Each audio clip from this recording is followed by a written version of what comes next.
Thank you. I'm now honored to introduce Senator Saxby Chambliss, who has been such an important member of the Senate Armed Services Committee and really someone who has strongly stood to preserve the A-10 for our troops from the beginning.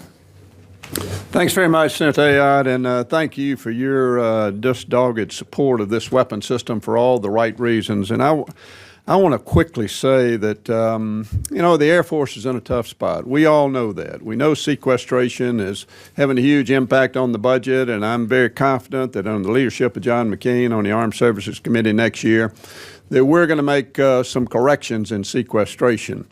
The Air Force has basically made their recommendation to Congress on the retirement of the A-10. It's imperative that members of Congress take the information that the Air Force has and make our decision not just based on what the Air Force recommends, but also it's imperative that we take information from those folks who have their boots on the ground. You're going to hear from a constituent of mine, Master Sergeant Tim Stamey, here in a minute. He was a JTAC.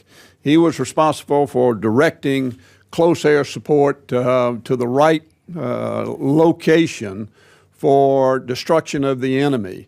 And it's men and women like him that we also have to listen to, and then we have to make an informed decision about weapon systems. And when you talk to folks on the ground, I don't care what branch of the service they come from, but if they got their boots on the ground, they are dependent on the A-10. The Air Force simply has not had a long-range plan for retirement of the A-10 and bringing in the F-35. What we're saying to the Air Force is, look, we understand you're going to the F-35. We've got too much money invested to do otherwise. It's a great weapon system.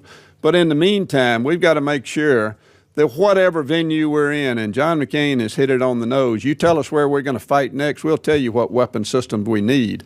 But we've been wrong 100% of the time when we try to predict where that's going to be.